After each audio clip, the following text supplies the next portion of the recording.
প্রথমে আপনাকে ধন্যবাদ আপনার চ্যানেলে আমাকে আমন্ত্রণ জানানোর জন্য এবং যে সকল দর্শক রাত জেগে দেখছেন আপনাদের শুভেচ্ছা জানাচ্ছি। দেখুন, আপনি নিজেই বলছেন যে কারেকশন পরে আসছে। কারেকশনটা যেটা হয়েছে, আপনি জানেন যে দরবার হলে বাংলাদেশের সাবেক সকল রাষ্ট্রপতির ছবি ঝোলানো আছে, সকল রাষ্ট্রপতি, আপনি খেয়াল করবেন।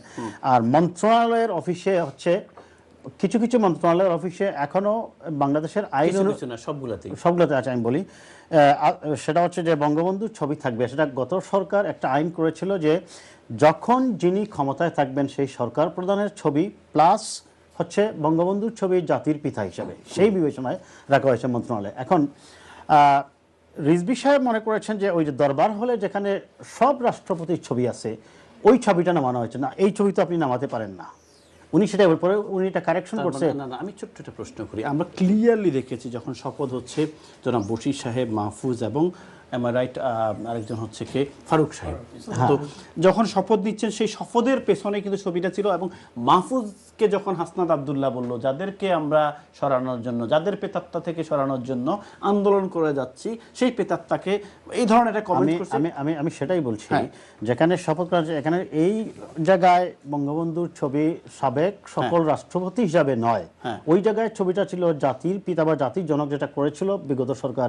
সেই হিসাবে উনি মনে করেছে যে ওই জায়গাটা নামানো হয়েছে দরবার হল থেকে, যেখানে অর্থাৎ সব রাষ্ট্রপতির ছবি আছে, ওইটা নামানো হয়েছে। পরে উনি এটা কারেকশন করে সেটাই বলছে। বাট ওই দরবার হলের কথা আসে নাই। না, আমি আবার একটু ক্লিয়ার করি। হ্যাঁ, চিফ অ্যাডভাইজারের যিনি সহকারী ছিলেন, বর্তমান যিনি দপ্তরবিহীন অ্যাডভাইজার, উনি একটা স্ট্যাটাস দিয়েছেন ওনার ভেরিফাইড ফেসবুকে। উনি দাঁড়িয়ে আছেন প্রথমে, পেছনে ওনাদের শপথের সময় শেখ মুজিবুর রহমানের পিকচার ছিল ঝুলানো। এরপর উনি ওনার একক একটা পিকচার আপলোড করছেন ওনার ভেরিফাইড ফেসবুকে যে ওই পিকচারটি নেই। ওটার প্রেক্ষাপটে জনাব রুহুল কবির রিজভী সাহেব, আর দরবার হলে কখনো শপথ অনুষ্ঠান হয় না। না, এইটা কোনটার প্রেক্ষাপটে বলেছেন আমি সেটা বলতে পারবো না। এখানে কথাটা হচ্ছে দুইটা জায়গার কথা হচ্ছে, এখানে মিক্স আপ হয়ে গেছে। একটা হচ্ছে, আমি আবারও বলছি, যেখানে সকল রাষ্ট্রপতির ছবি ঝুলানো থাকবে এক, আরেকটা রুমে যেখানে আপনার মন্ত্রণালয় অফিস বা দরবার হলের অন্য কোনো রুম 2, 3 এরকম হতে পারে, আমি জানি না সঠিক, সেখানে যে ছবিটা আছে সেইটা সরিয়েছে মাহফুজ আলম। আচ্ছা, মানে উনি হয়তো মনে করছে যেখানে সকল রাষ্ট্রপতির ছবি থাকার কথা ওই জায়গা থেকে হয়তো ছবিটা না নামানো, উনি এটাই বলে। পরে বলছেন আবার রাজনৈতিক এক্সপিরিয়েন্স বিএনপির আছে কিনা, বিএনপি একাধিকবার দেশের রাষ্ট্র ক্ষমতায় ছিল, বিএনপি ভালো করেই জানে কীভাবে দেশের রাজনীতি, পররাষ্ট্রনীতি, কূটনীতি এগুলো পরিচালনা করতে হয়, এটা আমরা জানি। আপনি যেটা বলছেন যে রাজনীতি বন্ধের কথাটা, দেখুন বিএনপির রাজনীতি সবসময় পরিচ্ছন্ন এবং স্বচ্ছ রাজনীতি বিএনপি করে। বিএনপি কখনোই মুখে একটা বলে না বা ভিতরে তার অন্য কোনো লুকানো কিছু থাকে না। বিএনপি সুস্পষ্টতই তার গঠনতন্ত্র অনুযায়ী জন্মলগ্ন থেকেই বহুদলীয় গণতন্ত্রে বিশ্বাস করে, বহু মত বহু পথ থেকে তাদের মতকে গ্রহণ করবে, এটি বিএনপি বিশ্বাস করে। সেই নীতিতে বিশ্বাস করে বলেই এই বাংলাদেশে 3বার জামায়াতে ইসলামী বন্ধ হয়েছে, আওয়ামী লীগ একবার হয়েছে, এখন কথা হচ্ছে তাদেরকে বন্ধ করা হবে। আমি সুস্পষ্টভাবেই বলতে চাই, জামাতের রাজনীতি বন্ধ করা বা আওয়ামী লীগের রাজনীতি বন্ধ করা বিএনপির পলিটিক্যাল স্ট্র্যাটেজির সাথে যায় না। বিএনপি বহুদলীয় গণতন্ত্রে বিশ্বাস করে, সুস্পষ্ট অবস্থান। এখন আমি শুনে আমি বলি এখন আওয়ামী লীগ যে অপরাধগুলা গত 15 বছর করেছে, এমন কোনো অপরাধ তারা করেনি এই সমাজে যেটার জন্য তাদেরকে বন্ধ করা যায় না। বন্ধ করার জন্য যতটা উপকরণ, যতটা এলিমেন্টস প্রয়োজন, তার সবগুলোই আওয়ামী লীগ তারা করেছে। এমনকি আমি আপনার এই চ্যানেলেই বলেছি, আমার স্পষ্ট মনে আছে যে ছাত্রলীগ এখন মোরলেস একটি অর্গানাইজড ক্রাইম গ্রুপে পরিণত হয়ে গেছে। সেই ছাত্রলীগকে নিষিদ্ধ করা হয়েছে। কিন্তু আপনি মনে রাখবেন, এই অপকর্মের পরেও আপনাকে যদি আপনি স্ট্যাটিস্টিক্যালি যান, এই সমাজে এখনো যদি ভোট হয় নৌকা মার্কা, আমি মনে করি 20-22% ভোট পেয়ে যাবে। নৌকা পেয়ে যাবে 20-20%। তার মানে আপনি যখন আপনার ওভারঅল রাষ্ট্রের উন্নতির কথা চিন্তা করবেন, আপনি প্রথমে 20% মানুষকে আপনি আপনার উন্নয়ন কার্যক্রম থেকে বাদ দিয়ে দিচ্ছেন। জামাতে ইসলামীকে নিষিদ্ধ করা হয়েছিল 3বার। সর্বশেষ এই ফ্যাসিবাদী শাসক করেছিল 1 আগস্ট, ক্ষমতা থেকে নামার 4 দিন আগে। কিন্তু জামাত কি আপনি মনে করেন নিষিদ্ধ হয়েছে না, বরং আরো শক্তিশালী হয়েছে? এই আওয়ামী লীগও তো বিলুপ্ত হয়েছিল বাকশাল করার পরে, যখন শেখ মুজিব সাহেব 75-এর 25শে জানুয়ারি বাকশাল করেছিলেন, আওয়ামী লীগ কিন্তু বিলুপ্ত হয়ে গিয়েছিল শেখ মুজিবের দ্বিতীয় বিপ্লবের কর্মসূচি, এবং এই শেখ হাসিনাও আজাদও কিন্তু করেছিলেন বাকশাল কিছুদিন পরে, তিনি আবার আওয়ামী লীগ শুরু করেন। আওয়ামী লীগ কি বিলুপ্ত হয়েছে?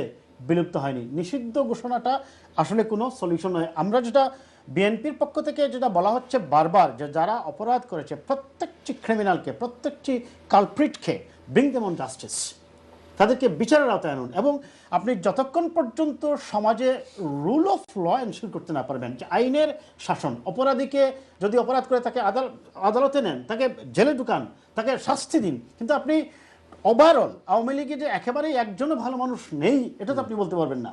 আপনি পুরো একটা অর্গানাইজেশনকে বন্ধ করে দিন। আমি এই বললাম তো, এই অপকর্মের পরেও এখন আপনি বলবেন তাহলে এই 20% কারা? এরা হচ্ছে অপদার্থ। সে আপনি পদার্থ বলুন আর অপদার্থ বলুন, রিয়েলিটি হচ্ছে তারাই। এবং আওয়ামী লীগ আপনাকে এটাও বুঝতে হবে, যার দাদা আওয়ামী লীগ করেছে, যার বাবা আওয়ামী লীগ করেছে, সে আওয়ামী লীগ করছে, তার ঔরসজাত সন্তানও আওয়ামী লীগ করবে। আওয়ামী লীগ পানিতে বেসে বেড়ানো কোনো কচুরিপানা নয়, কিংবা হাওয়ায় বেসে বেড়ানো কোনো শিমুলতলা নয় যে আপনি ইচ্ছা করলেই তাদেরকে ব্যানিশ করে দেবেন। আপনি ইয়েস, তারা অপরাধ করেছে, অপরাধীদের বিচারের কাঠ করে আনুন আমি বলছি। এবং আপনি এইভাবে জোর করে যখন আপনি এদেরকে নিষিদ্ধ করতে যাবেন, তখন এরা তখন আন্ডারগ্রাউন্ডে চলে যাবে। এই যে মনে করেন এখন এই যে 10 নভেম্বর নূর হোসেন দিবস উপলক্ষে যদি ছাত্রলীগের ছেলেরা ব্যানার ছাড়া আসতো, মনে করেন এসে যদি কোনো সাবোটাজ করতো, কোনো ধরনের ক্রাইম করতো, জ্বালাও পোড়াও করতো, তা আপনি তো তখন ওই ছাত্রলীগ বলে ওদেরকে দোষারোপ করে আনতে পারতেন না। আমার কথা বুঝছেন? তার মানে এরা ওই নিষিদ্ধ ঘোষিত সংগঠনের মতো আন্ডারগ্রাউন্ডে চলে যাবে। যে আসে নাই, আপনি কি অ্যাপ্রিশিয়েট করেন? তারা আসে নাই মানে কথা আপনি বলতে, তারা তো আসে নাই, অন্য নাম দিয়ে আসে নাই না, তারা এসেছে যুবলীগ ছাত্রলীগ কয়েকজন, হাতে গোনা কয়েকজন। তারা যে আপনার কথা অনুযায়ী তারা যদি আসতো, এখন আসে না, এটাকে অ্যাপ্রিশিয়েট করেন আপনি? না, এটাই তো আমি বলছি। আমি না না না আপনি শুনেন, আমি বলছি তাদের যে অপরাধ আছে সেই অপরাধীদেরকে আপনি বিচারের কাঠ করে আনুন। আপনি অতিমাত্রায় উৎসাহী হয়ে আওয়ামী লীগ, তাহলে মনে করেন আজকে আপনার কথা অনুযায়ী ধরি আমি, তাহলে ছাত্রলীগের ধরেন সে এক্সাম্পল 10 লাখ কর্মী আছে, 10 লাখ সবাই কি অপরাধী? আমি তো সেটাই বলছি। তাহলে ছাত্রলীগকে ব্যান করার পক্ষে না বিপক্ষে আপনি? আমি নিষিদ্ধের পক্ষে নয়, আমি বিচারের পক্ষে। মানে এই নিষিদ্ধ বিপক্ষে? নিষিদ্ধ করার পক্ষে নয়, আমি বিচারের পক্ষে। আমি আবারও বলছি, হ্যাঁ, নিষিদ্ধ করে কোনো পার্মানেন্ট সলিউশন আপনি নিয়ে আসতে পারবেন না। আপনি এটা বলতে পারতেন যে তাদেরকে বিচার, না আমি শুনুন, আমার কথা শুনুন, না আমার কথা শুনুন, আপনি এইভাবে তো স্ট্রেট ফরওয়ার্ড বললে হবে না। আপনাকে বিচারের কাঠগড়ায় আনা পর্যন্ত, বিচার নিশ্চিত হওয়া পর্যন্ত আপনি বলতে পারেন তাদেরকে বন্ধ রাখেন, বিচার না করার শেষ না হওয়া পর্যন্ত আপনি তাদেরকে নিয়ে আসতে পারেন। দিস ইজ রং যে তাদেরকে না, এখানে তো কোনো কিছু ক্লিয়ার করে নাই যে তারা কতদিনের জন্য বন্ধ করেছে বা বন্ধ করেনি।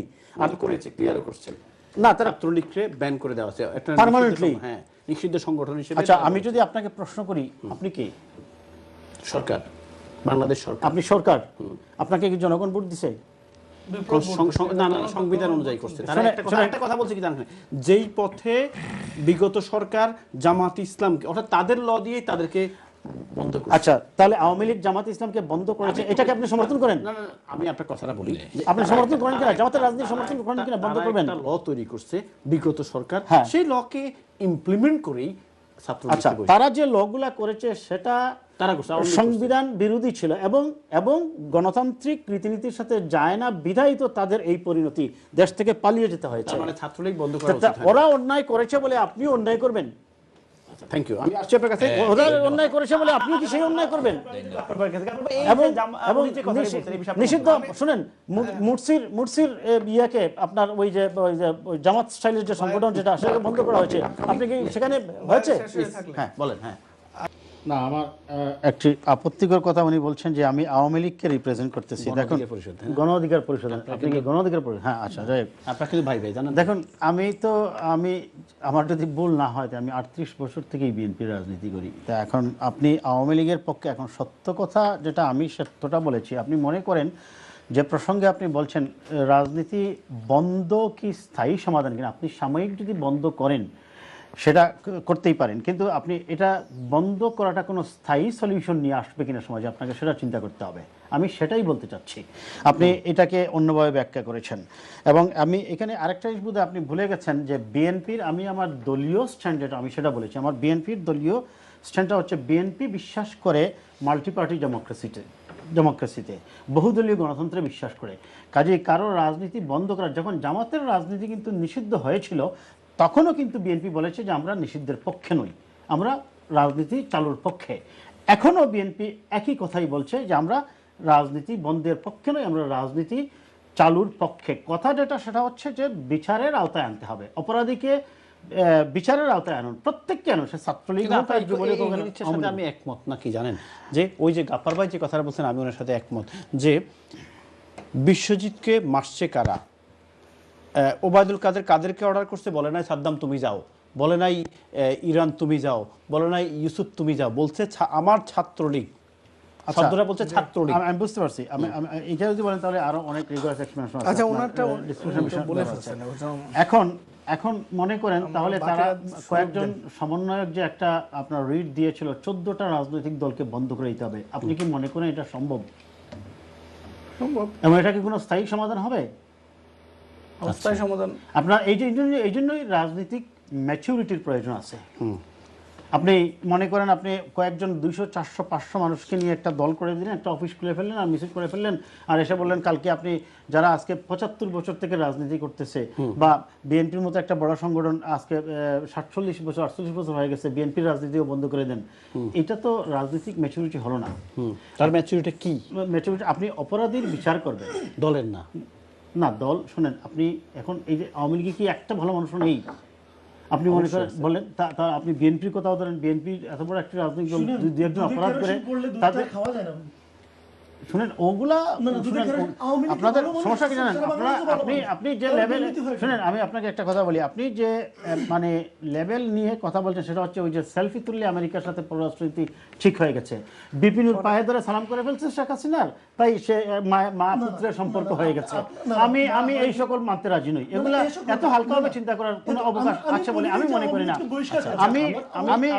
আমি শেষ করি, আমি সুস্পষ্টভাবে বলছি ছাত্রলীগ যুবলীগের যতটা ক্রিমিনাল আছে, যত কালপ্রিট আছে, প্রত্যেককে বিচারের আওতায় আনুন, ইনক্লুডিং শেখ হাসিনা ওয়াজেদ। তার 15 বছরের আউটরাইজাসিটি, হিপোক্রেসি, ক্রুয়ালিটি, বারবারিজম, যতটা অন্যায় আছে সবগুলাকে আপনি বিচারের আওতায় আনুন। তাকে, তার বিরুদ্ধে ওয়ারেন্ট জারি হয়েছে, তাকে প্রয়োজনে যদি সম্ভব হয় তাকে গ্রেপ্তার করে বাংলাদেশ নিয়ে আসুন, এনে তার বিচার করুন। আমি বিচারের পক্ষে। রুল অফ ল, দিনের শেষে আমি যেটা বুঝাতে যাচ্ছি, রুল অফ ল, আইনের শাসন নিশ্চিত করতে হবে। আপনি বন্ধ করেই দিলেন মনে করেন নির্বাহী আদেশে, এখন কিছুদিন পর কি হবে? জামাতকে তো বন্ধ করেছিল, জামাতকেও বন্ধ করে দেবেন, তো আওয়ামী লীগ আসলে আবার জামাতকে করবে। এখন মনে করেন আপনি আওয়ামী লীগ করতেছেন, আওয়ামী লীগ আসলে আবার জামাতকে করবে। এগুলা কোনো সলিউশন নয়। সলিউশনটা হচ্ছে রুল অফ ল। আমি আবারও বলি শব্দগুলা, রুল অফ ল। আপনাকে ধন্যবাদ। আইনের শাসন। আপনাকে ধন্যবাদ। জি, আমি ফারুক ভাই আমি একটু গাফফার ভাই আপনি আপনার কথাটা বলবেন, আপনার জন্য 2 মিনিট।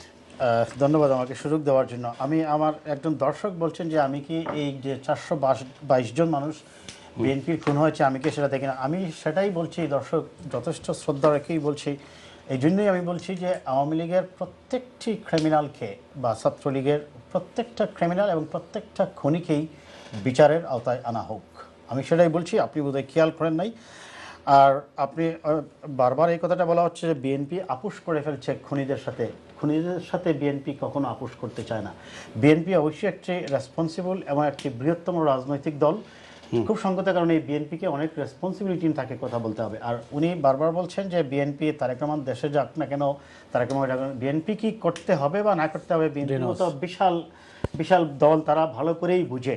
বিএনপিকে ভাঙ্গার জন্য গত 15 বছর এই পতিত ফ্যাসিবাদী শাসক বলেন আর স্বৈরাচার বলেন এমন কোনো চেষ্টা বাকি রাখে নাই, কিন্তু ভাঙতে পারে নাই। কাজে বিএনপি কিভাবে চলবে বা না চলবে, তারেক রহমান সাহেবের সুযোগ্য নেতৃত্বেই বিএনপি অতীতের যে কোনো সময়ের চেয়ে আরও বেশি শক্তিশালী, আরও বেশি সাউন্ড, এবং তারা দলকে সংগঠিত করে দেশের মানুষের জন্য আগামীতে ক্ষমতায় যাওয়ার জন্য অবশ্যই প্রত্যেকটি রাজনৈতিক দল করে, বিএনপি সেটা করে এবং বিএনপি অর্গানাইজড ওয়েতেই তার কাজ করছে। আমি শেষ করবো একটা কথা বলে, এই যে রাজনৈতিক ঐক্য, এবং আমার ওই ভাই অত্যন্ত সুন্দর একটা কথা বলছেন যে যদি রাজনৈতিক ঐক্য না থাকে, দেখুন যখন কোনো শত্রু আপনার ক্ষতি করতে চায় তার উচিত হয় কি আপনার ভিতরে কোনো কিছু বিশৃঙ্খলা সৃষ্টি করা বা তার প্রতিনিধি ওই জায়গায় দিয়ে দেওয়া। ভারত break করা। এইখানে করতেছে, ওই যে শেখ হাসিনা বলছেন যে ট্রাম্পের ছবি নিয়ে আসছে, ভারত যদি এইটা করতে পারে তাদের কিছু ভিডিও হবে, এবং হয়েছেও তাই। আপনারা দেখেছেন বোধহয় ইন্ডিয়ান নিউজে, ওইখান থেকে ভিডিওগুলো তারা প্রচার করেছে এবং বলছে তারা আসলে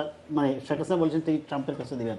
এবং এইটার পাশাপাশি তাদের রেখে যাওয়া যে দূষররা, এইটার পাশাপাশি আমরা দেখছি ফরচুনেটলি ওর আনফরচুনেটলি আমাদের আন্দোলনরত দলগুলোর মধ্যে কেন জানি মনে হচ্ছে নির্বাচন অনুষ্ঠানের সময়সীমা নিয়ে এক ধরনের দূরত্ব সৃষ্টি হচ্ছে। এই অনৈক্যের সুযোগের ফলে ফ্যাসিজম লাভবান হবে। আর এই যে বলছেন উনি যে আপনার ওই যে সমন্বয়করা ভয় পাচ্ছে বা তারা এতিম হয়ে যাবে, ইয়েস, তাদেরকে মনে রাখতে হবে তারা আন্দোলন করেছে, কিন্তু রাজনীতির পরিপক্কতা পাওয়ার জন্য এক বড় বড় রাজনৈতিক দলগুলা বা মুরব্বীদের কাছ থেকে তাদেরকে অবশ্যই পরামর্শটা নিতে হবে, অন্যথায় তারা আসলেই কিন্তু হেল্পলেস হয়ে যাবে। ধন্যবাদ। এই জিনিসটা তারা মনে রাখবে। ধন্যবাদ আপনাদের চারজন।